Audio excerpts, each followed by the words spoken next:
Certified Tour Guides. I'm Carrie. I'm Catherine. And I'm Bree. Today we are taking you on a tour of Istanbul. Not Constantinople. Now it's Istanbul, not Constantinople. I'm disappointed you didn't sing that. I know. That's why I had to come in with the I thought the joke would be funnier if I kept it straight. Yeah. Well, this is a shout out to Uncle Jeffrey, who one year we were playing Trivial Pursuit, got this question right, and then immediately started singing, "It's Istanbul, not Constantinople." Uncle Jeffrey's an icon. Yeah. Bless. Well, I've never been to Turkey. No. I have looked at Turkey from Greece, and I've stared across and thought of, wow, how fun would it be to go there? But Into the unknown. That was so bad. Frozen 2, shout out. Take 2? We had a blooper of that. Oh yeah, we did. I love forgot. Frozen I don't 2. know what's happening. Yeah. I love Frozen 2. Ever. So, disclaimer, we had a rough week. I think all of us had a my really gosh. rough week, and so we're stressed and now we're drinking, so it's gonna get interesting. And speaking of us drinking, this is a potent drink that we are having. That word is so satisfying. Potent? Potent. Yeah. I love potent. Not even drunk. I'm just so tired. It's a Bree is satisfying clutching. word. So, Coffee, so we like record at Death my Brick house, coffee. and it is a Brick gnome cup. witch, and it says witch's brew cup and a cat coffee spoon. If you wanted to have further proof that we record at my house. We need Yeah. to Skype our. I know. No, we're gonna start that for Patreon so you can see our faces. Hey-o, and I'll actually have to wear makeup because my breakup. I am still not wearing makeup. Sorry. Sometimes I'll probably like fuck you all. Maybe one day I'll put on makeup so you can be like, wow, she's cute, and then I'll never do it again. Yeah, And my you'll be like, eyebrows "Ooh." don't match, so I at least have to make my eyebrows match. Mine don't either, but I'm also all about fuck that. It's close enough though. Like you have the dark color. Mine are literally like light brown to red. My skin. Oh, I meant like not the color, like Oh no, I meant my color. they don't their shape and That's okay. length- Eyebrows are sisters, not That's twins. twins. Just like titties. Right. Oh, yeah, left girl significantly bigger than the right one because I carry yeah. everything on my left side. That's a and it party was already girl. Bigger. That's a party girl. She- Left titty, party titty. Well, anyway, we're drinking. We are drinking. So our drink today is raki, and from what I could tell, it's pronounced either raki or raku. I'm gonna call it raki because it's spelled R-A-K. Rocky. I see you shiver with Patient. Carrie couldn't even wait. Because I wanted to get through my segment. But it's spelled R-A-K, and then it's I with no dot on top. Cute. Yeah, that's special. There's no dot. Thanks. But it's nicknamed Lion's Milk because Yeah, that kind of made it a little gross. we'll talk about why in a second. And in other countries, it's called arak, which means sweat in Arabic, due to the intensive process in which it's made. Ew. Bro, I am not drinking it because I tried it and had a flashback to the time I drank a bunch of absinthe and blacked out. So About a year ago. Yeah. almost a year ago Surprise at my party. husband's 1920s themed murder mystery party that I literally can't even remember if we finished. Anyway, so raki is one of Turkey's most popular drinks. Some still call it the national drink, even though That's nice. it had that title stripped of it, I think, in 2011. I didn't write it down because I didn't think that was important, but... However, it has acquired a name for itself by being particularly potent. It's a, So satisfying. it's a potent drink. It packs a punch. Oh, yeah. So the ABV tends to be anywhere between 45 and 50%. I Ours have a today is question. 45%. Yes. Is it a P or B. B? Okay, because Yeah. I think I've said APV before. Yeah. Like alcohol per volume, but it's by volume. Yeah. Got it. Thank you. Yeah. So ABV. So Bring it ours is down. 45% today, but it can get up to 50% alcohol. You can drink it straight. Yikes. But it's served with a chilled glass of water called sek. Fun fact, that little Oh. glass of water is called sek. But we are not drinking it straight today, or I did not prepare it straight. I prepared it in the more traditional way, which is watered down over ice. And when it's watered down, the clear liquid turns cloudy, and as Catherine Googled while we were drinking it, it's because the aniseed oil freezes at 50 degrees Fahrenheit. Which is super interesting. And so that's why it turns cloudy, and then... It's like if Elsa was a hard drinker.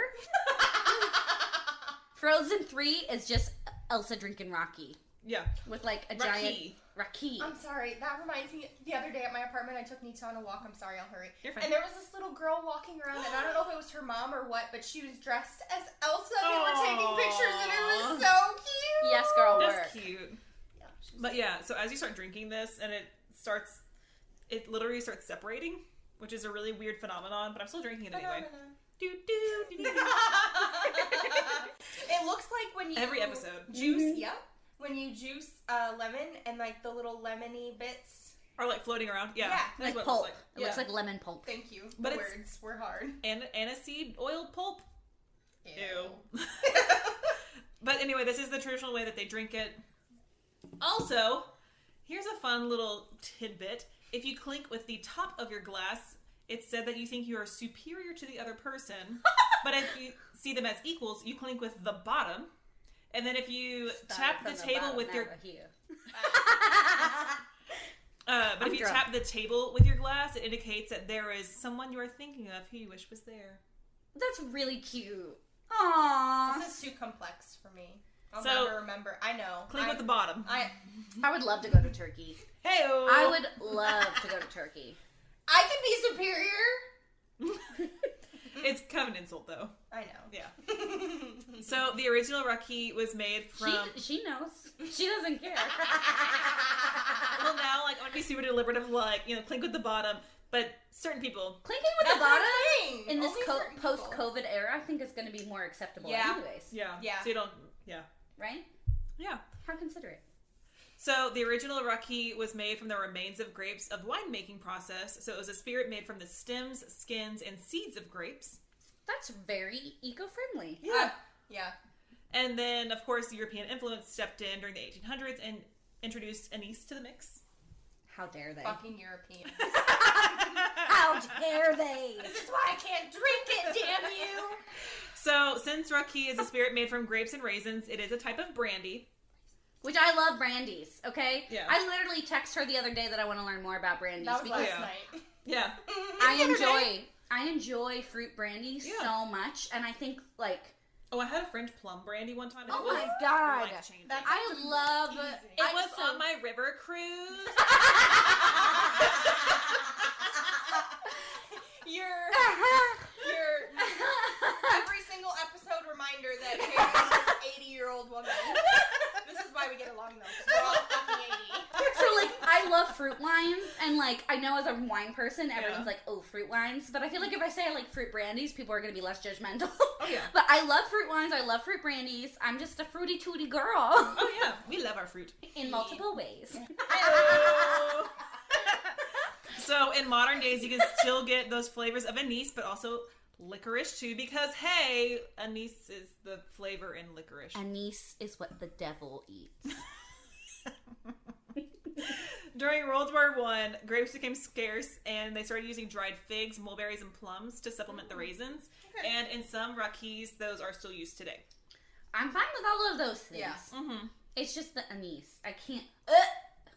Oh, yeah. I literally say the word anise and my tongue goes numb. It's like a weird.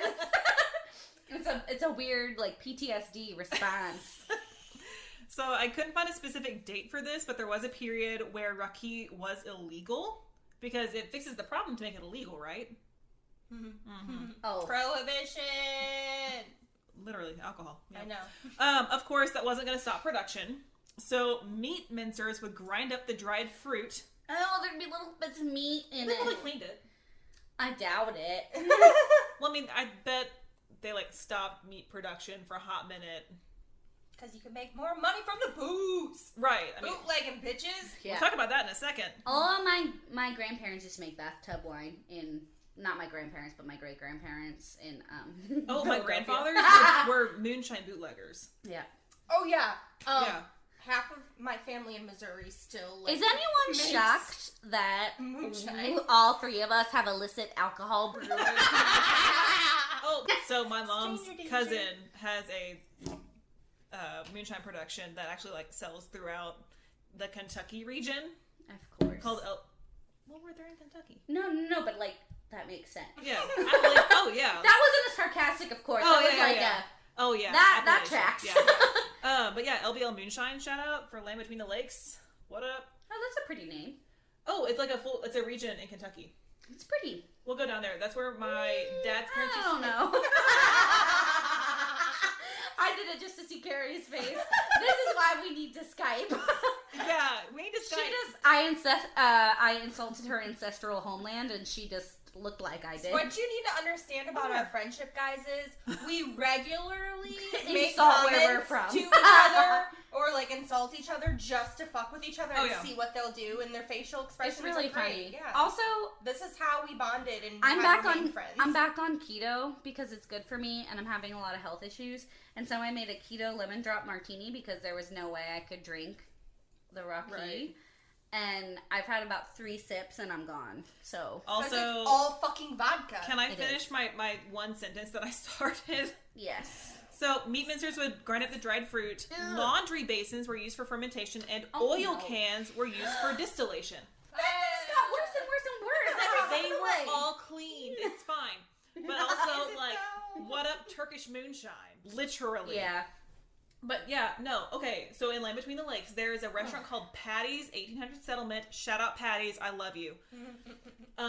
They burned down a couple years ago. And I then was gonna say sponsor us. Hang on. They rebuilt. Like, let me finish my sentence before Sponsor us. yeah, hey Patty, sponsor us. I know you're like a goody two shoes, like down home family establishment, but I take so many of my pictures there. I love you. We both respect both. What's 3? We both respect family too, Patties. Yes, we love families. Also, I would like to know, all I was going to say is sponsor us before I got yelled at, and then you said it.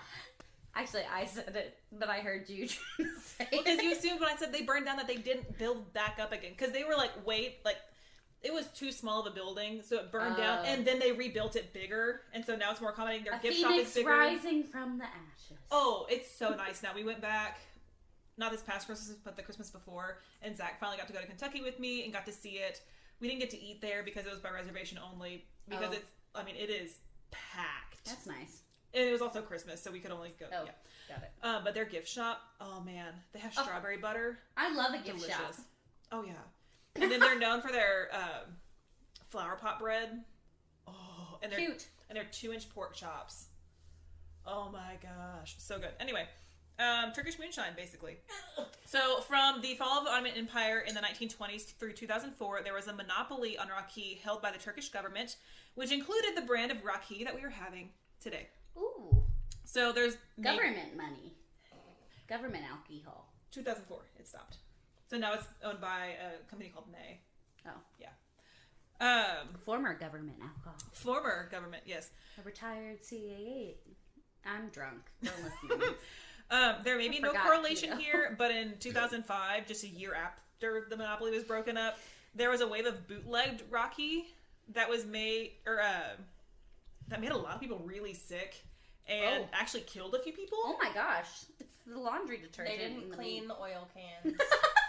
This was a long time after that. I don't know why I'm really stressed about that. I'm gross. This is like my freaking ketchup or whatever you call it, like my thing that I get caught up on with the bathtub, Jen. I'm just like, ugh. Yeah, No.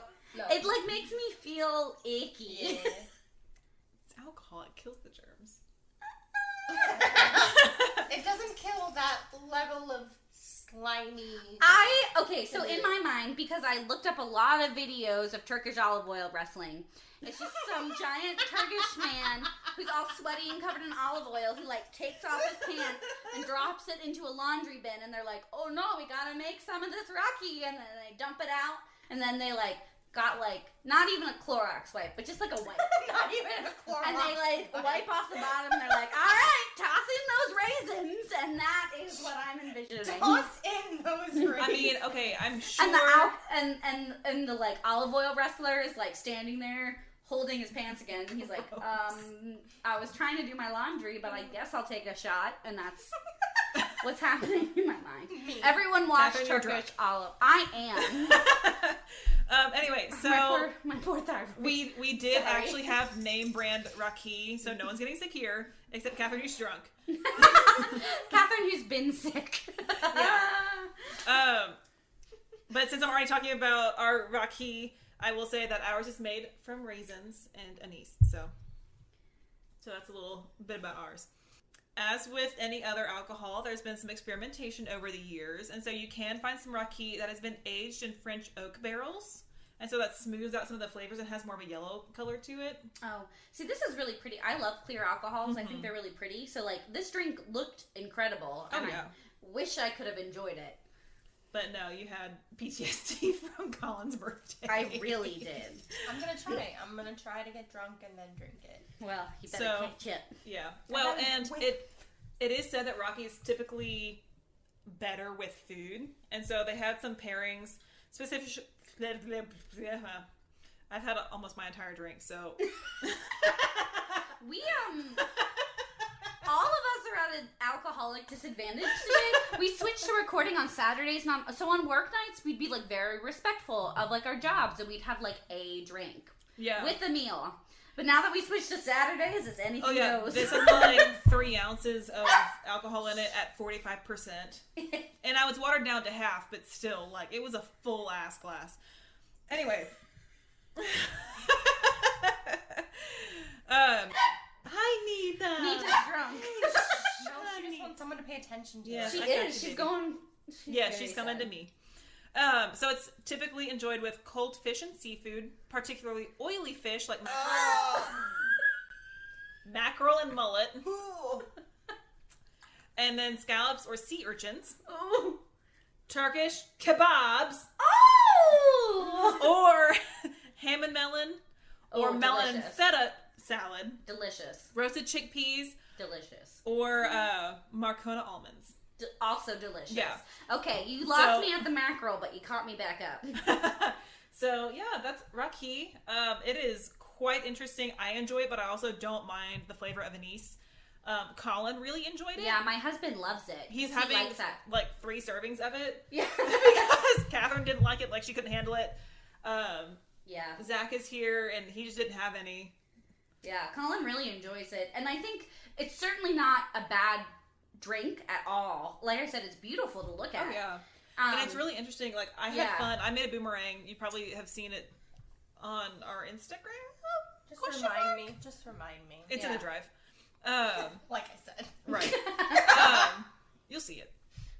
But, I mean, you'll see, like, change colors from clear to white, because you'll see the water at the bottom and then the raki being poured scientifically, it's really cool. Very interesting. And I feel like you could do some really fun, like, party drinks with it. Yeah. It's just, if it is a flavor that you cannot handle, you cannot drink it. Yeah. Well, but that's a personal issue, not an issue with the drink. Right. Like, I've never had Jaeger, but I know it has that licorice taste to it. Yeah. And I just bought absinthe because since my first trip to France on a river cruise. I'm sorry, I'm not allowed. Guys, I've been listening to a lot of Whining Crime because I've been really not feeling well, and so I've literally been horizontal.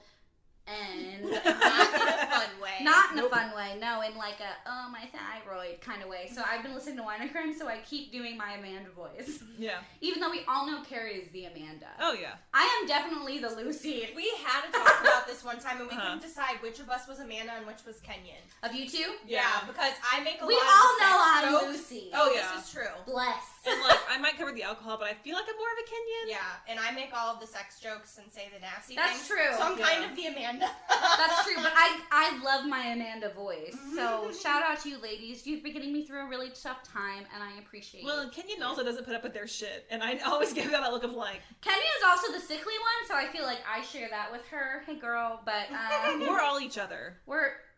We are the Whining Crime gals. Different combinations. Anyway, what was I saying? No, but I lose. Oh! I learned that Van Gogh used to drink a lot of absinthe, and I love Van Gogh, so I was like, I really just want to try absinthe. But he also tried like the old school absinthe that used to make you hallucinate, and modern absinthe does not. Modern absinthe in America does not. There are still countries that they add the hallucinogenics in. Yeah. So I would be willing to risk it to try those. Kyle and I were supposed to be going to Amsterdam for our honeymoon, but the world is ending. So. Right. Because we're supposed to go from Basel to Amsterdam. I know, so we were both supposed to go to Amsterdam. Countries. Ugh. But I've been told to try their cookies. Yeah. Stroopwafel? I was about to say waffles are also waffles are incredible. Amazing. I haven't been able to find a gluten-free recipe, but once I do, I love caramel, and so there's something so magical about stroop waffles. But yeah, so we're gonna transition to kebabs that pair with the raki. So like I said, I'm trying to do keto. I'm trying to get my inflammation markers down. So I'm gonna talk about what I was planning on making though, because it sounds delicious. So it's called kuru fasulye, and it is a Turkish white bean soup with a tomato-based broth, and that just sounds incredible. And I love soups. Everyone knows I love soups. I make soup for this podcast like every couple of weeks because I'm obsessed with soup. And it sounded amazing. I love tomato broths. I love white beans. And it just sounds like a really delicious, and it's really inexpensive. It's really easy to make, and it's like a family meal. So I was going to make that, but instead I made Turkish kebabs. I made chicken kebabs. You can skewer meat and cook it any which way. That is the beautiful thing about meats. But Turkey is famous for their kebabs. Yep. And I made seasoning out of traditional Turkish spices, peppers, things like that, and yogurt and olive oil. And I actually made them in the oven because it's a little chilly here, and I didn't want to go on the grill. So they were very delicious. And then I made a little Turkish salad on the side to make it keto friendly. But it was I'll use that marinade again because the yogurt I thought really sometimes kebabs. That's what I typically do. Because sometimes kebabs can get dry, but I feel like these were really good. Sorry, I'm also looking up raki cocktail recipes for the non-traditional way, and there is a watermelon lime mint raki cocktail. That I would probably be able to do that. Yeah. So usually I don't fuck with watermelon, but that actually sounds good. Oh, I love watermelon. I feel like it would balance out really nice. Yeah, that sounds good. But with the kebabs, I couldn't find regular skewers, so I had to use corn skewers for brie. That corn. Also, I just found a bloody Mario, and it said Mario is the name, Mario, for it's me, a Rocky, basically, Rocky, sorry, I want to say Rocky so bad, but the Rocky, basically, version of a Bloody Mary. Considering it translates to sweat, the only time I would want to drink that sweat is if it's off of Rocky's abs. Like Stallone? Like Thor. What? No, okay. I know. I was joking. I couldn't hear what you said. Most people think Rocky the Boxer, not Rocky Horror Picture Show. Oh. So I was making a joke. That meme that I sent y'all earlier. What you know Tim Curry from? Yeah. I was like, I know him from Rocky Horror. Unless you're me and you know Tim Curry from everything because you're obsessed with Tim Curry. What a gem. I am. Tim Curry, please contact us. We wanted to say hi. I love Tim Curry. Mm-hmm. What a talent. Gosh, his repertoire as a performer is incredible. It's amazing. He works on soundtracks. He does everything. He's also just like an icon. And Tim, we love you. I hope you're feeling better after your stroke, buddy. Yeah. Oh my God, if Tim Curry listened to us, I'd just die. Right. Can we tweet him? Probably he would tweet us back because he's a perfect teen. I know. Who's remained perfect his entire life. I watch Clue all the time. When I'm sad, I watch Clue. I love it. I have with all the different endings too. Mm-hmm. That movie's incredible. Iconic.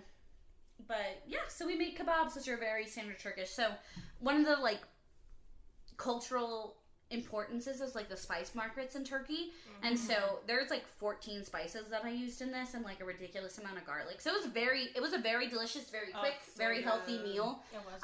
In my research, Turkish food is incredibly healthy for you. It's really balanced.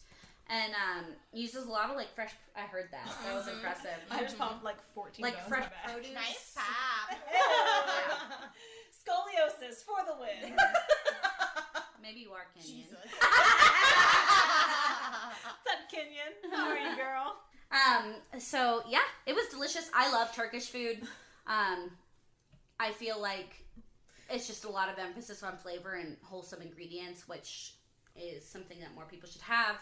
I think just in general, and my dream is to go to the spice markets in Turkey. I would spend hours just wandering around. I'm very excited.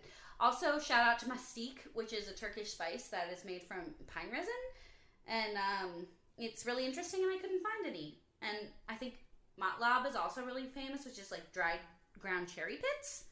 Yeah, so I did a lot of... Isn't that how you make, like, arsenic? Because cyanide's with the apple seeds, but arsenic's with the cherry pits. Yeah, but I don't think the ratio is enough. You have to, distill it. But Yeah. So, I don't know. I did a lot of research on Turkish, like, different spices and flavorings that they use for things. It's really interesting. Like, a lot of, like, Middle Eastern kind of vibey countries, rose is really common in their desserts. So, I should have gotten Turkish Delight, which is not obviously called Turkish Delight in Turkish, but a little Narnia shout out. Heyo. Yeah, but I would totally like eat all of that. Yeah, and rose is very common. My personal favorite is pistachios are really common in Turkish food, and I literally could eat pistachios all day, all night. So one thing back home, there are one of our gas stations in town. One of our gas stations. Shut the fuck up. They have one of our two gas stations. Gas station. They have pistachio muffins, and it's the only place I've been ever been able to get pistachio muffins. They have pistachio muffins at what's it called? The coffee place we used to go in Denton. Big Mike's? Yeah, because that's what I always used to get there. Oh, I forgot about that. I never got one, but they're delicious. I love pistachio muffins. Whenever I go back home, I get one. They're so good. I also love pistachio ice cream, and it's one of my favorite ice cream flavors to get. I got that in gelato. And people make fun of me, but I love pistachio. So good. Yeah. That Talenti gelato, they have pistachio. Yes, they do. It's so good. And when I go to Nom Noms, I forgot. I get pistachio ice cream there. Yeah, it's my favorite. I haven't been able to go there yet. Nita's wandering. Oh, we can go for dinner. Oh. Okay. I'm having pork loin. Not pork wine. Thanks, Colin. He needs to go get his ears checked. Yes. Anyways, I could talk about Turkish foods forever. It's, like I said, simple ingredients, emphasis on flavor, and, like, accessibility. It's wonderful. It's a beautiful food culture. Turkey's really interesting because it has very Islamic and very Christian roots, and so food is, like, something that kind of combines those two different religions and things, because, like, you think of, like, Turkish tiles and Turkish, because images of people aren't always very common in Turkey because of the Islamic faith, and so food is, like, one of the major self-expressions. It's delicious. Oh, like 99% of the population is Muslim. Yes. Yeah. But it used to be Catholic. Yeah. A long, long time ago. The Roman, we'll get there in history. Yeah. It's just a very, very rich history, and, like, it's fucking old as hell, which we're gonna talk about also.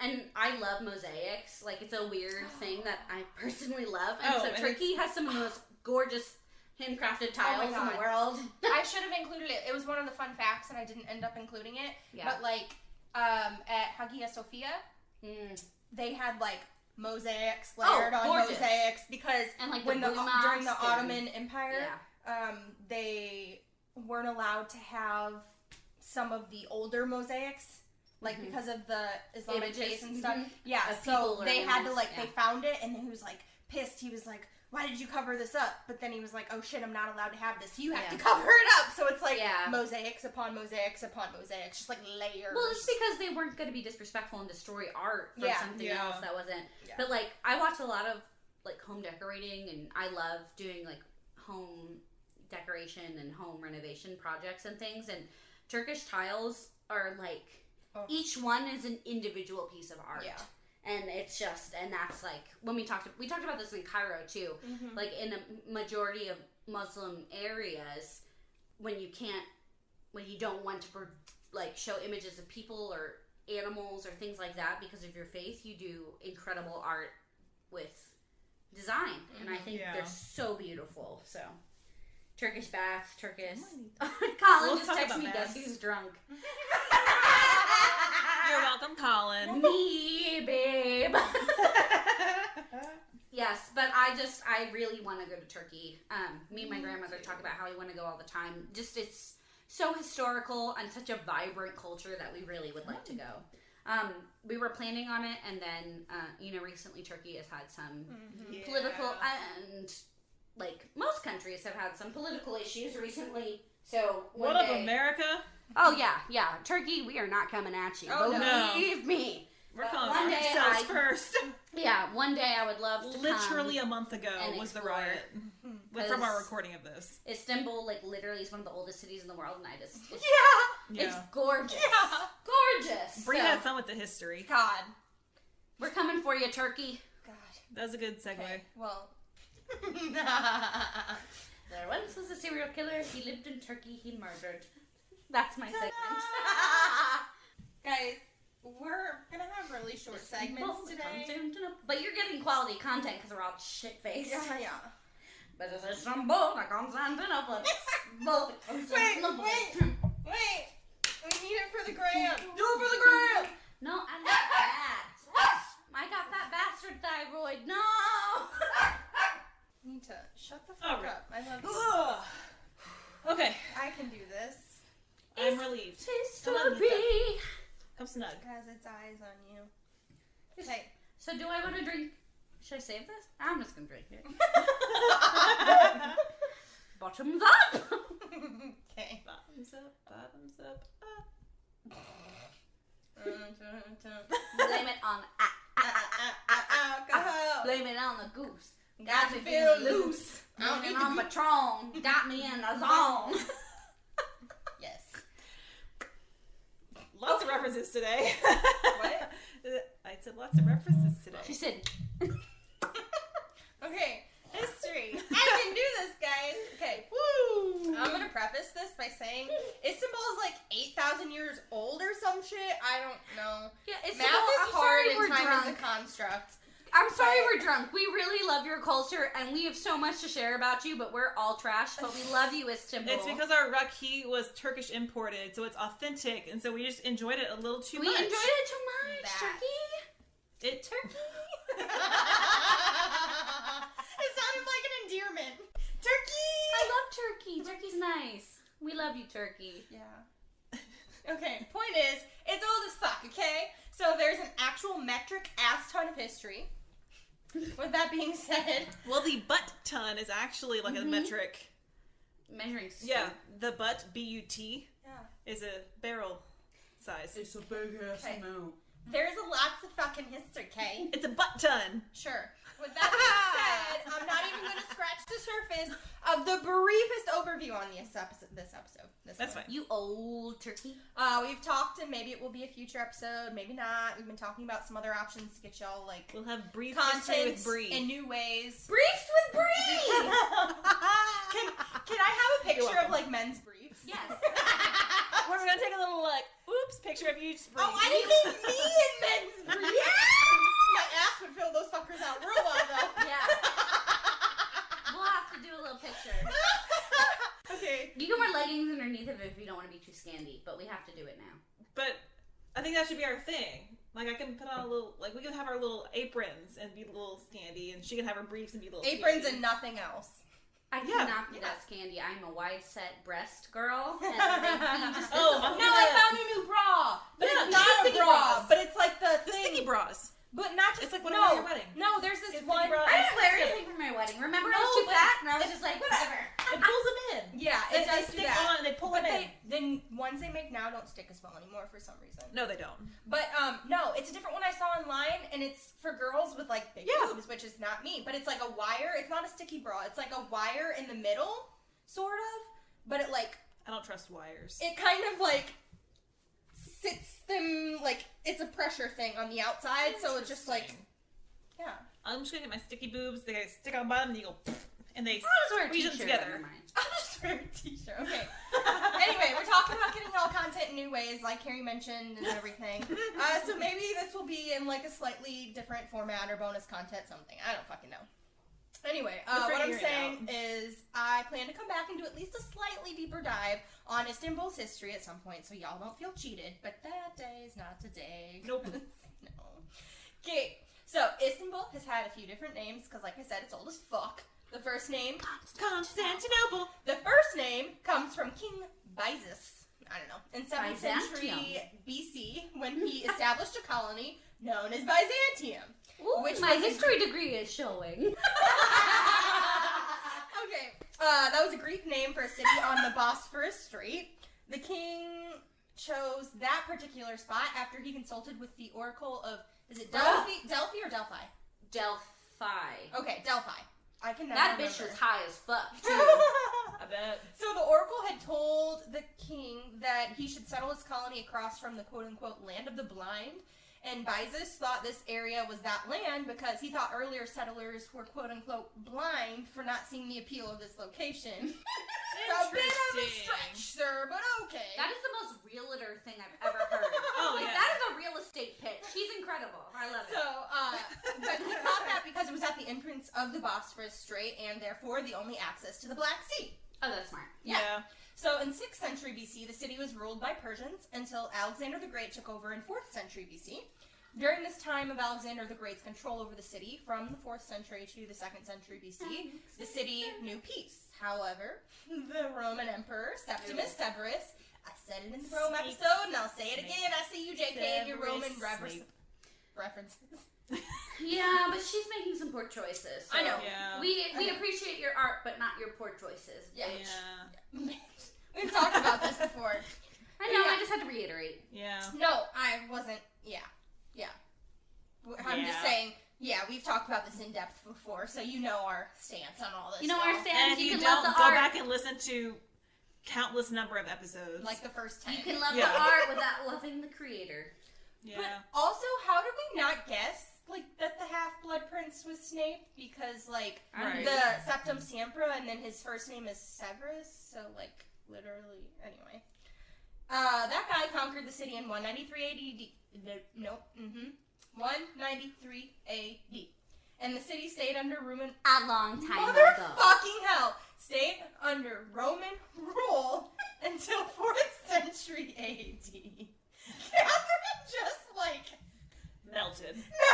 That was the word I was looking for. Yeah. Just face planted down and just Sometimes gone. I'm too tired. I haven't even drank that much. This Raki is... I barely drank the Raki. Chug it, chug it, chug it. Just hold your nose and down it. I felt that. Guys, I don't know if you just heard my gag on air, but it was Your like, gag? I hate you all. You're gonna I gag. hate it here. I'm gonna gag into a bag and then put it in the toter. Bitch, you're still on that toter shit? Fuck off. What the fuck is a toter, Bree? It's a garbage goddamn toter, okay? What? I mean, this is like a weird word for I toilet. hate you guys. No, it's literally a trash can. She said, "Oh, I gotta go put this in the toter." I said, "What the fuck?" I hate it here. In that toter. We really should record these. What? Oh. I don't even know where I am right now. Oh, it hurts. Oh my god, I'm about to cry. I'm left. Why are we not Skyping this? Got me feeling loose. It's the goose. I'm literally crying. Of its Western Sun. I am drinking Western Sun. Shout out, drink local. Sponsor us. Hey-o. Oh, man. We should make a field trip up there. I thought you said a filter. Field trip. We I'm should a make teacher. Dark side field trip. Dark side field trip. Oh my god, a tour, one might say. Can we record there one day? Yo, I'll email them. Yes, email them. Catherine's gonna drunkenly email them right fucking now. I'll be like, I am shit-faced off of your product. Can I record a podcast? We're gonna be like, yeah, come on. I'll make them a video. Look how red my face is. I thought you were gonna say your hair. No. No, that's me. No, my face. Cause Guys, I don't know if I'm gonna make it through this. Okay, I'm sorry. We're gonna shut up. I'm not talking about you. I'm talking about me. You gotta drink more. I'm trying, but I'm also. This is what's gonna add length to our show. This week. Yeah, all of our stories are short, so it's a good thing we're shit-faced. Yeah. We're adding flavor, much like spices from Flavor Turkey. Flav. Oh my god, Flavor Flav. opened up a restaurant in my town once. In the middle of fucking nowhere, Iowa. And like my friends had pictures with Flavor Flav and like worked at Flavor Flav's. The fuck? Yeah. Why? People in your town don't have disposable income to go to Flavor Flav restaurant? Truthfully, like, business plan wise. It didn't last long. Clearly. But like Flavor Flav would like go into Fairway and like buy chicken and shit.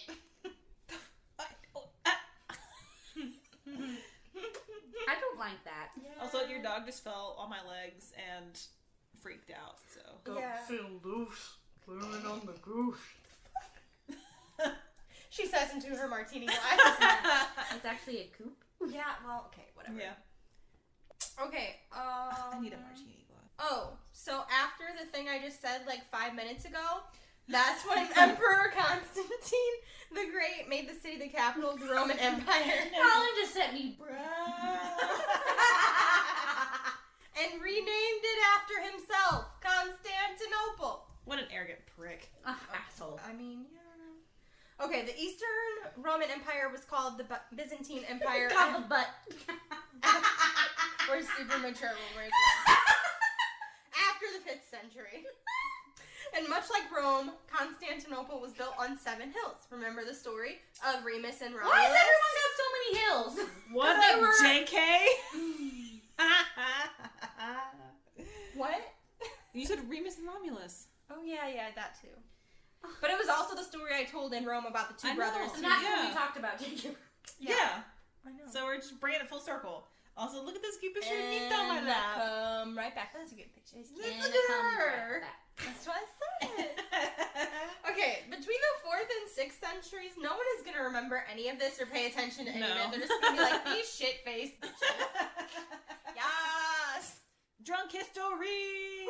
But not actually drunk history. We love you. Oh We're not my trying to god, be- that's going to be my section. If I do additional content, I'm just going to be shit-faced and talk about history. Because otherwise, everyone's going to fall asleep. Yeah, but we can't be drunk history because that's actually a thing.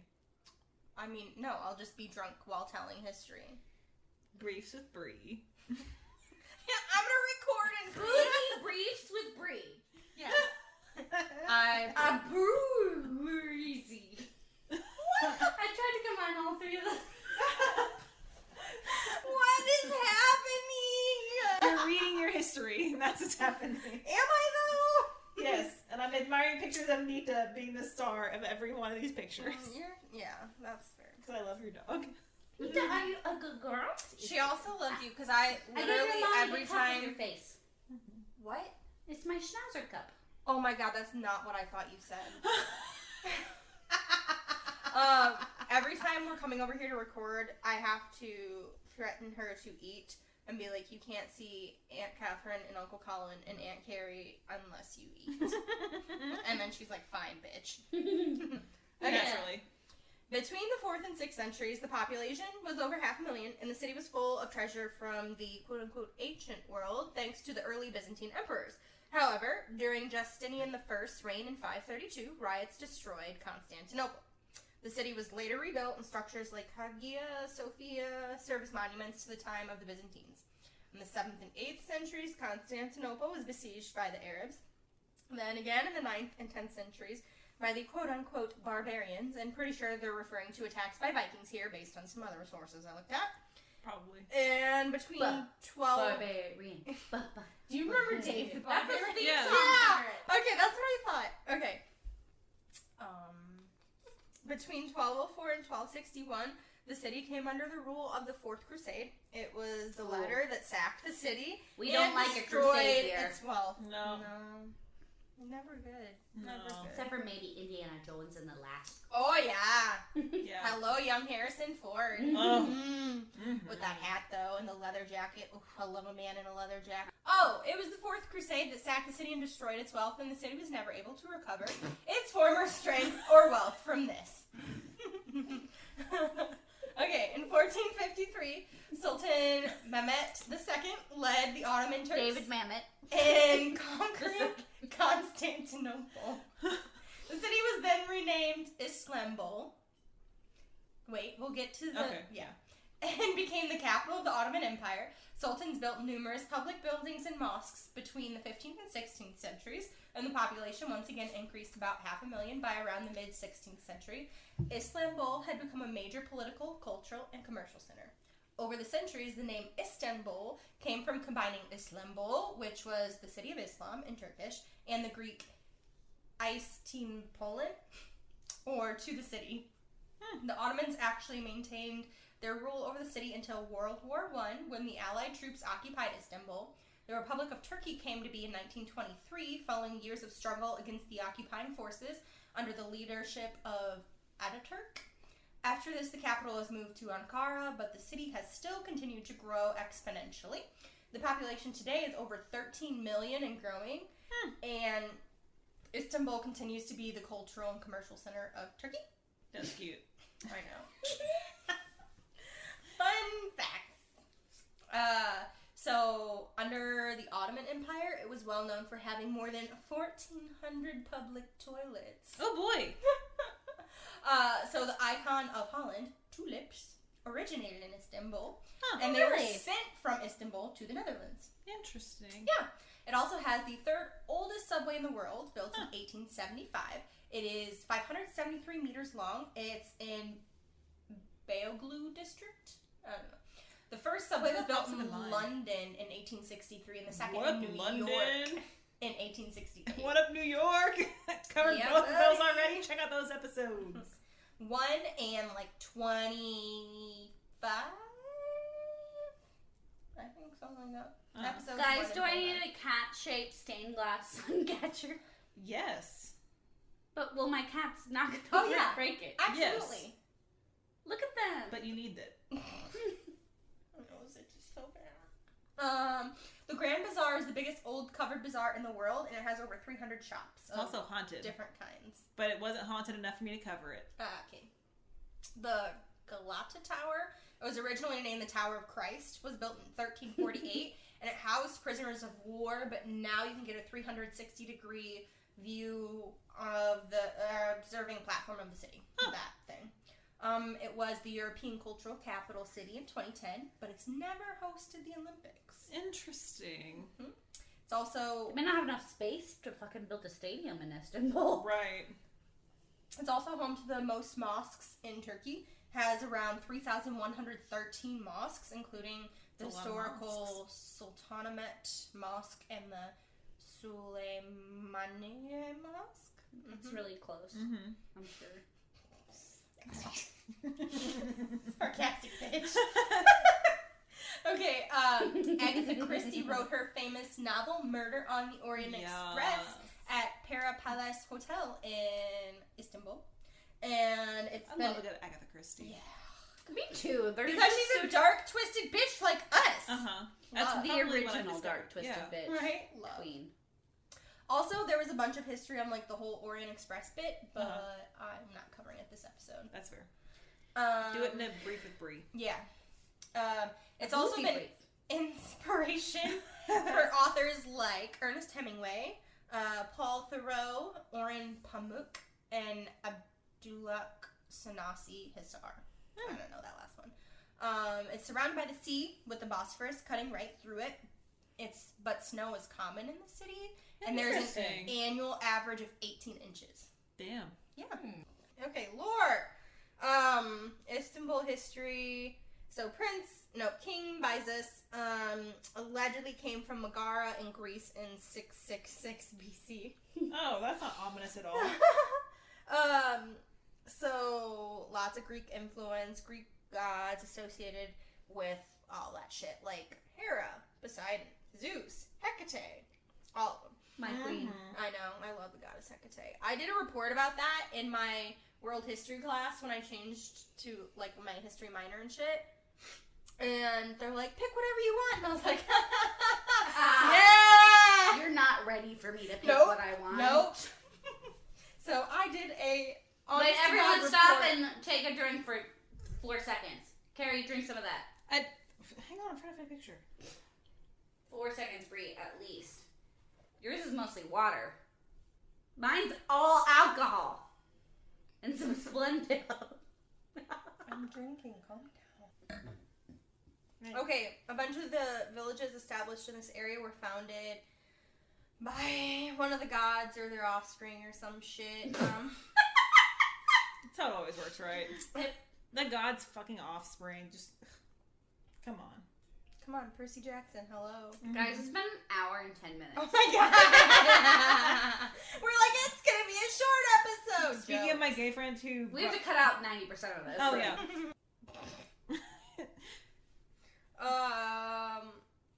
Okay, allegedly, when a king in Thrace married a nymph, he got the area where Topkapi Palace was built as a wedding gift.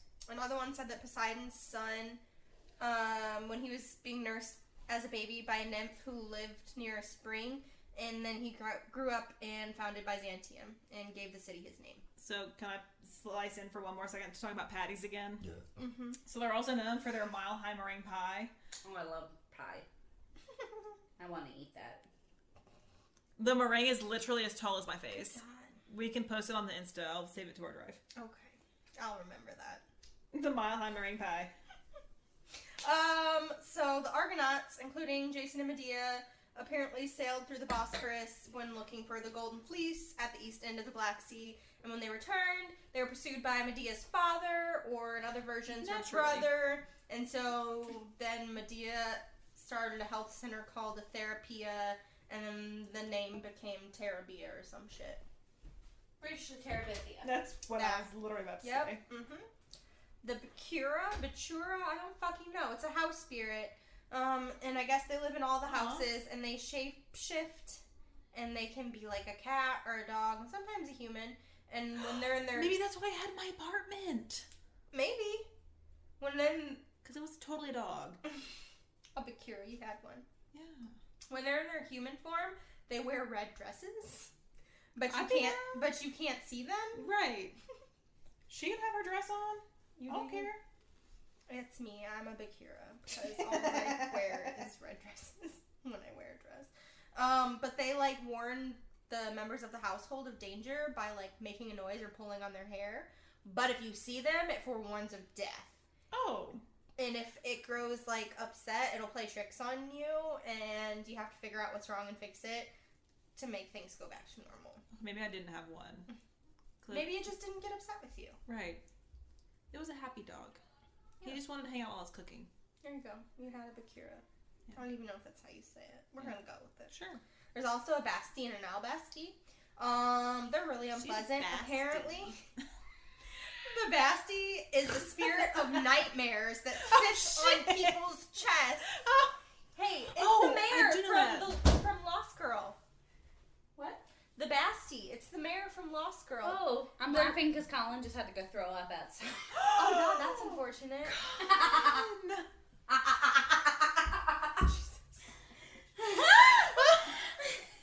He couldn't make it to a trash can, so he ran out the back door and threw up outside. Because he moved that trash can to the kitchen. Yep, he shouldn't have done that.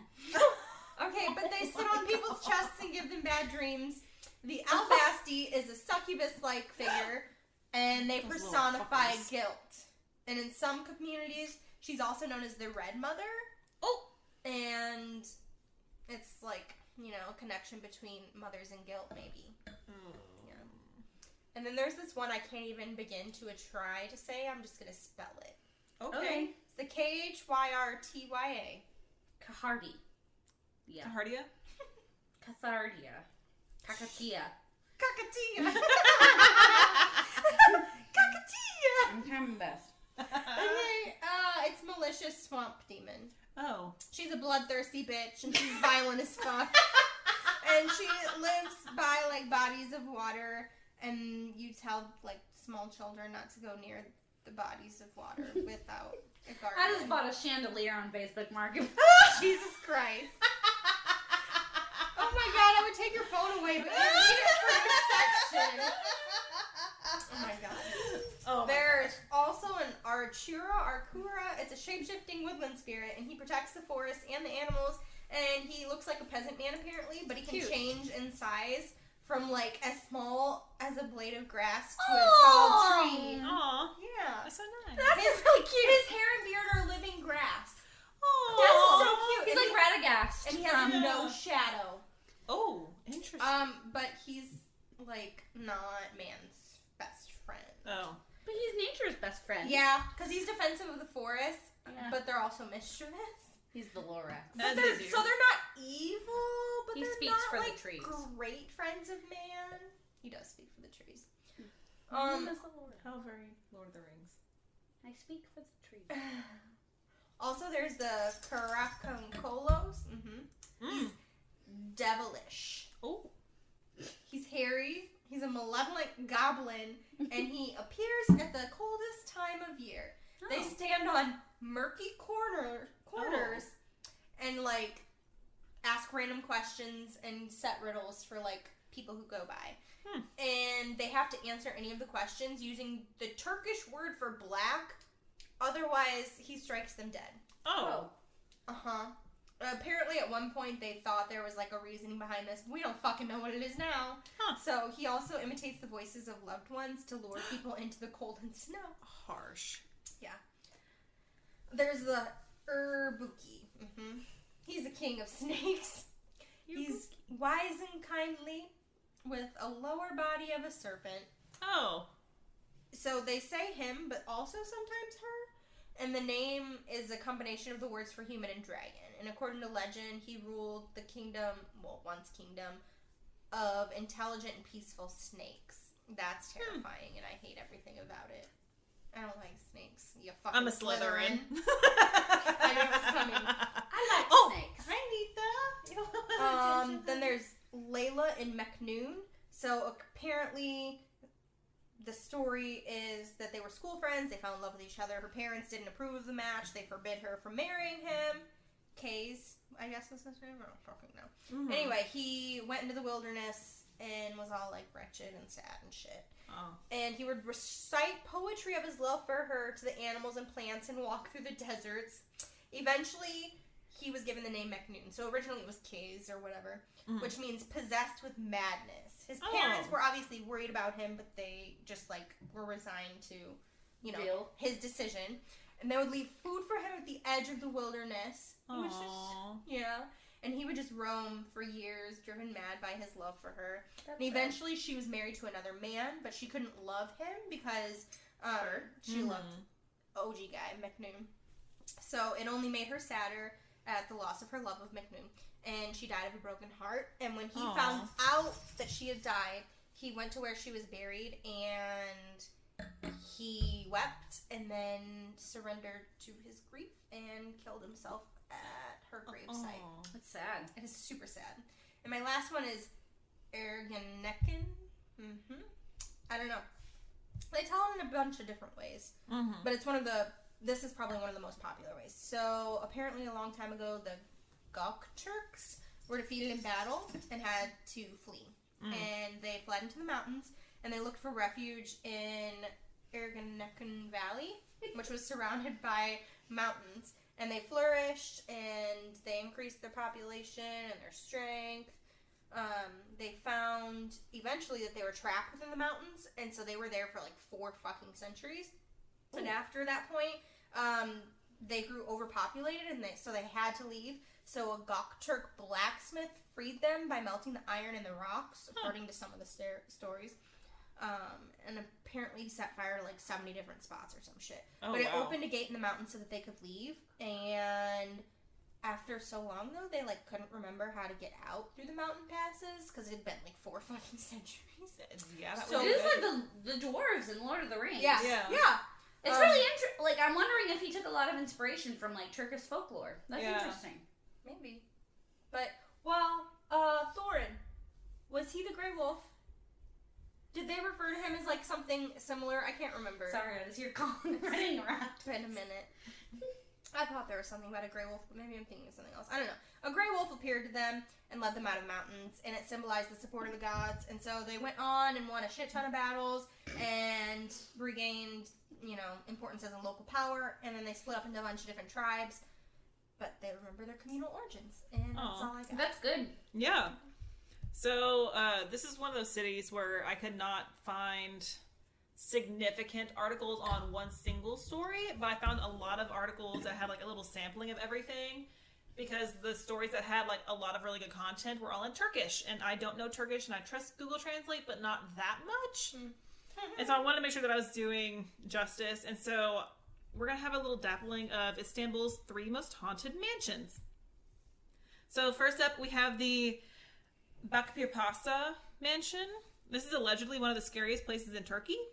This dilapidated mansion is located on the in the Bierkroy neighborhood and is especially spooky on foggy nights. It said that right. Everything's spooky on foggy nights. But it said that if you visit on one of these foggy nights at 11 p.m., you'll feel the presence of the ghosts that inhabit the mansion. And so from the pictures I've seen, it has fences built up around it so you can actually get into it. Obviously, you can probably just jump the fences. But if you go up to the fences at 11 p.m., these ghosts will just... I don't know. I guess they're so strong you feel their presence. But also, on one day every single year, the house disappears entirely. Dude, that's cool. Right? That's so cool. Yeah. So then the second one we have is the Perili Kosk. It's K-O with an umlaut, S with a little tail, K. Kushk. Perili Kushk. I think. Anyway, it translates to the Haunted Mansion. Super original. This castle-like mansion is a red brick beauty that has stained glass windows and sits on the European shore of the Bosphorus Strait. It was built in 1911 and is one of the foremost examples of Istanbul architecture and is one of the most historical buildings of Rumeli Hisari. I'm not 100% sure if it was finished being built then or if it began its construction then. You said 11, right? 1911. Gotcha. But according to the stories, it remained unfinished for a long time. And this was due to the apparition of the late wife of the Ottoman Pasha, Yusuf Zira. Oh my goodness, I just butchered that. I'm so it's sorry. Probably Yusuf. Y-U-S-U-F. Yusuf. And then Z-I-Y-A. Zia. I don't know. I can't say my guy's name at all. So. Well, and it was his wife who I guess loved playing the piano because they'll hear piano playing. Aww. And so that's nice. Yeah. But yeah, it took apparently a long time to finish it because they would see her apparition and be like, fuck no, and then left. She was just excited. Oh yeah, she was like, oh, people. So then finally we have the Semil Mola Kushku, K-O with an umlaut, S with a tail, K-U with an umlaut. But it basically translates to mansion. So the Semil Mola mansion. Gotcha. It is also located in the Bosphorus neighborhood of Kuzgunkuk. Sure, I'm sorry. But it's on the Asian portion of the city. So it's the opposite side of the river as the Haunted Mansion. Gotcha. But the Semil Mola mansion was built in 1886 for Uri and... I'm so sorry. Semil Mola, basically. It had his full name, but it's so hard to pronounce. I'm going to try it. I literally spelled something earlier, so... Right. I'm spelling my guy's last name, so... Yeah. Uryanizad Semil Mola Effendi is his name. Works for me. Yeah, sure. But he served as a head of the Doctorate of Religious Affairs, not religions, that sounded problematic. Hey-oh, sorry. The Shah al-Islam head of state of council, and then 2 times as the Minister of Justice for the Great Ottoman Empire. He and his family resided in this mansion, hence why it's named after him. So it is a beautiful white wooden house that stands high on a hillside, and it was the hotspot for high society at the time. That's interesting. Wooden. Yeah. I wouldn't have... I feel like wood in Turkey is more like stone in like other parts, like in America, because it's more rare. Yeah. I mean, it's beautiful. You can still look up pictures of it. I mean, it's just stunning. But it was a hotspot for high society. They hosted philosophical discussions and poetry readings during the day, and the halls were filled with music by night. Again, piano music. That's nice. Yeah. And so this mansion is also known to be the first house outside of the Sultan's palace to have a telephone, central heating, and lights powered by a diesel engine. Nice. So there's a nice little fun fact. They were up and coming. They were very on edge, pushing things forward. The mansion was very ornate. It boasted ceilings embellished with gold leaves, dining rooms with private cigar and smoking rooms, and bedrooms with windows decorated with stained glass. Oh, I love stained glass. Yes. Oh, yeah. So beautiful. There was also a white marble Turkish bath with a floor heating system. Yeah. That sounds amazing. I would never Oh, yeah. Well, and allegedly, this Turkish bath was a hot source of gossip, and people literally called it the 8th wonder of the world. Ooh. Like, take me there, please. That's a dream. Right? I am such a bath-oriented person. Oh, yeah. Well, and Zach and I love bathrooms. Japanese baths. Oh, yeah. I love Turkish baths. I love. Sign me up. Give me a hot water and a relaxing place, and I am down for it. Mm-hmm. Any cultures, just share your hot baths with me, other cultures, because I just want a hot bath in a bathtub that's comfortable, because my relaxation, man. Yeah, my previous apartment, the water heater was so small, I literally could not fill the bathtub with hot water, and now I can, but I have a jacuzzi tub, which is disgusting, and I have a regular... Get little plugs for it. Still, it's the principle. And then the other tub, I've tried it, and it's just so uncomfortable, so we're going to end up redoing both of our bathrooms, and I'm going to get myself a nice lounging bathtub. It's going to be great. It's going to be so expensive. Bathtubs. Anyway, when Semil Mola's youngest daughter was grown, she decided to get married, and as we know, weddings are hella expensive. Sure are. But he wanted this wedding to be one for the books, and so he took out a loan to cover the expenses. Never do that. Don't do that. Learn from his mistake. Just elope. Right. Have a small wedding, elope, have a party with your friends later. It's fine.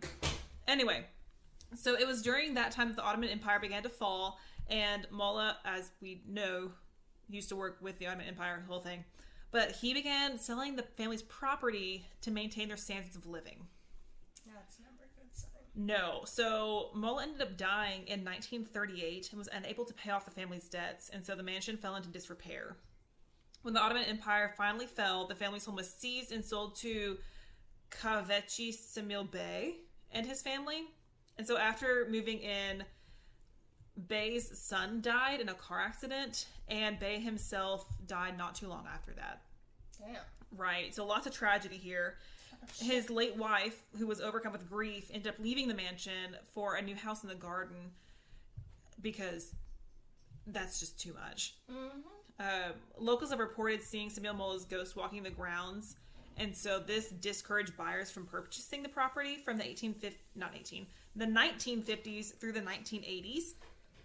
But finally, in 1986, Mesa Holding bought the property with the intent of building new luxury housing. So it's just a property company. Ended up buying it. But the government stepped in and saved the mansion due to its historical significance as being one of the best examples of the late 19th century Ottoman architecture. As Catherine mentioned earlier, it is rare for wooden buildings. Yeah. And it was still in decent condition. I mean, it didn't have any structural old problems. Things need help. Right. That's just the nature of it, but you can still protect old things. But, like, it didn't have any significant damage to it. It needed to be, just upkept a little bit. Sure. But that's just normal. Right. And so they restored the mansion, put a fresh coat of paint on it, modernized things. And in 2004, it stood as Mesa Holdings' Istanbul regional office, where it is still today, according to what I found. But the restorations were delayed several times due to the workers fleeing because of the ghosts who reside in the mansion. One worker literally... But they're all pretty benign, right? Oh, yeah. Yeah. But, imagine Okay. just, working in a room and all of a sudden there's a woman there. And you're like, no shit! I'd be fine with it. Right. These are men, Catherine. Oh, that'll do it. That will do it. That'll do it, Nita. But yeah, one worker literally lost his ability to speak after witnessing one of these apparitions. I was like... It's just a dead lady. Come on now. Right. Well, and none of the ladies actually died. It was Semil Molla, the guy, who died. And then the next owner, Bey, I can't remember how to say his first name. I think I said it right the first time. I don't remember the last 20 minutes, so. That's fine. But the next guy and his son both died, but his son didn't die in there. He died in a car accident. Yeah, and I mean, you can have, tragic deaths without them being, violent, spooky, ghosty deaths. Right. And so, I mean, they did eventually finish the restorations, but the main thing that people see is Semil Molla just wandering the grounds, just hanging out in his old house. So, it's haunted. Apparently people have lost their speech because they saw him. But, it's cool. fine. It's fine. It's fine. Go visit the Mesa Holdings regional I like office. how we have like non-violent ghosts are like chill, like cool. Hey, what's up? How's it going? This is my house. Yeah, you're welcome to it. It's fine. I love non-violent ghosts. They're so chill. Well, tell us about violent things, Catherine. Okay, so I'm gonna talk about someone that is technically classified as a serial killer. But part of me wants to venture out and say that he's a spree killer, not necessarily a serial killer, or he's kind of both, but he's most famous for his spree killing that he did. So, his name is Yavuz, and then it's Y-A-P-I with no dot, C-I with no dot, O-G with a little half circle on top, L-U. So, Piogulu? Sure. Maybe, but I have no idea. I'm sorry, I don't know how to read Turkish. So he was born in 1967. He's a Turkish serial killer and arsonist, and he predominantly used a screwdriver as his murder weapon. That's messed up. He is nicknamed the Screwdriver Killer, and he is the most prolific serial killer in Turkish history. So he is from a different city, and he murdered victims in multiple cities, but around Istanbul and in Istanbul. But he's Turkey's like most infamous serial killer. And so he was held responsible for 18 deaths between 1994 and 2002. But eyewitnesses and relatives accredit him to 40 murders. Oh, that's a steep jump. Yeah. So he's like 53 now, and he's from Adana, Turkey. And he is a Turkish national. He's born in Turkey, grew up there. And he is known for also setting things on fire, basically when he didn't get his way. So that's a problem. His penalty was only 40 years in prison, and he was caught in 2002. And I just don't think murdering 40 people only counts you as 40 years in prison. No. Like a year for each murder? Yeah, so it's 18 to 40, but he's known to at least committed 18 murders. He was caught in 2002, and yeah, like I said, his screwdriver was his weapon. So he was born in 1967. He had 9 siblings. He said that he had a rough childhood.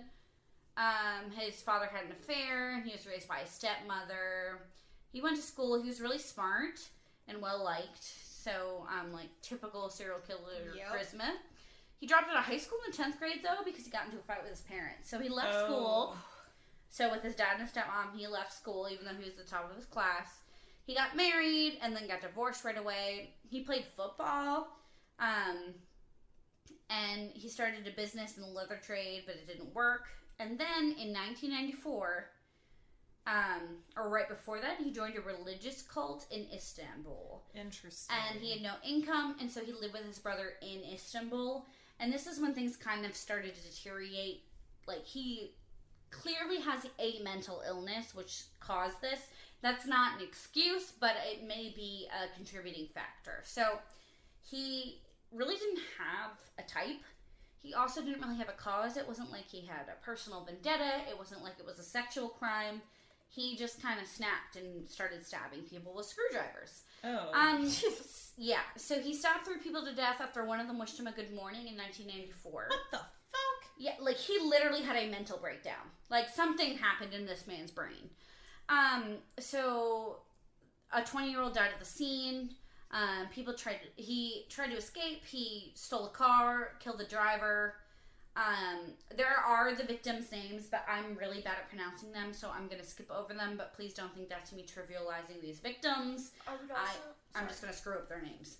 I would also like to point out, if you're trying to escape, don't leave a trail of fucking dead bodies. For real. He just, but also if he wasn't thinking straight, like... Yeah. That's what I mean, like, he's kind of more of a spree killer mentality, even though he's killed so many people. So he killed the vehicle's driver. He was apprehended and put into a psychiatric hospital. Where he probably needed to be. Yes, he definitely needed to be there. But he assaulted his roommates and the nurses, and then he set his ward on fire. What? God. Yeah. So a medical report said that they had diminished responsibility, and they released him. Like, he was so dangerous, they couldn't keep him there. Jesus Christ. Yeah, so...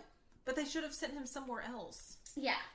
I don't have all the answers for the prison system and the mental health system in our country, let alone other countries.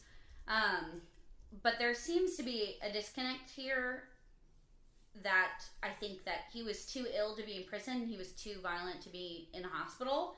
And so they just, like, released him. And that's really horrible. But I think that there are a group of people who fall into that category. Right. And so it's really rough because you want them to medically be taken care of. But also right. you they need can't help. And but you can't let the nurses be assaulted by him. And he literally set it on fire. And there are people with real disabilities trying to get help who are in there. And so it's a really difficult situation. This is pretty modern, right? Like, this is the late 90s, early 2000s. So, like, this is modern, and it's a real situation that I think people have to realize.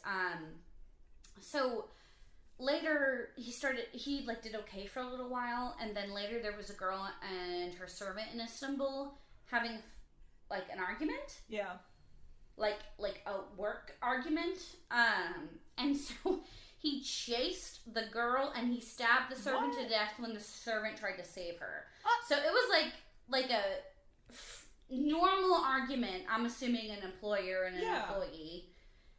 I'm not going to call him a servant. I'm going to call him an employee. Yeah. But it was probably like an employee issue. Yeah. And then he stabbed the employee to death when the employee tried to save their boss. Like, it was, so he stabbed them to death with a screwdriver. He fled, and he killed 3 more people without any known cause. So he just, he clearly has a mental illness. Yeah. He boarded a bus, and he got off during a stopover, and he murdered another man, ran after the eyewitness, caught him, and killed him by cutting his throat. Oh. So he knows that he's gonna get caught, but he just, can't stop himself. Yeah. And like I said, there's no, sexual gratification. There's no, taunting of the police. He just, I think he has no control over anything right now. His brother owned a shop in Korlu, Turkey. And he set his brother's shop on fire because he asked for money, and his brother was like, no, I'm not giving you money, you need help. And so he lit his house on fire, his shop on fire. That's messed up. Then he went to 2 other relatives, set their houses on fire. He raided his father's home with the intent to kill him, but the father, fought back with a shotgun. Boy, damn! Yeah. So then he fled to where his mother's mom lived, so his maternal grandmother. And he killed her by hitting her in the head with a crystal ashtray. Oh!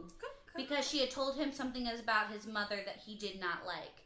And then his mom died of a heart attack 2 days later after learning about the incident. His mother literally died from a broken heart. Yeah. Learning that his son killed her mother. Oh my gosh. Yeah. And his grandmother was trying to help him. Yeah. Yeah. It sounds like his brother was too. Yeah. It's he clearly is mentally ill. Yeah. Some of these serial killers are manipulative, evil sons of bitches. I think this man was just very ill. Yeah. And that doesn't excuse what he did and the families he destroyed, but I think this is a case of he's just nuts. Mm-hmm. Yeah. It's not his fault. So they arrested him again. He put him in another psychiatric hospital, and they claimed that he had diminished responsibility, so that means he's nuts. Yeah. He stayed in the mental hospital for treatment for a year. Then they released him, and he continued with his murder again. He killed 3 people and injured 2 more severely with a screwdriver. He went to different facilities and murdered night guardsmen. And he skewered a man in an industrial zone. So I don't really know what that means, but I think it was a pole he shoved through him. He circular. Yeah, he used That's messed up. Yeah.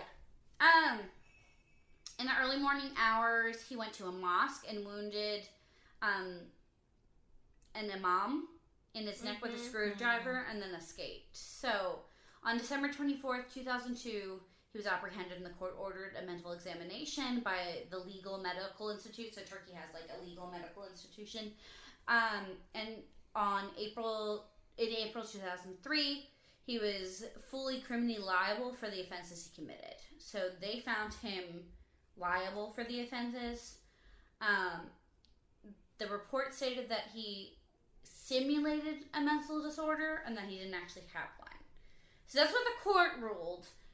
I'm wondering what evidence they had against. Either he is an incredibly gifted liar, or he actually has a mental illness. And with serial killers, it's one or the other all the time. So, right.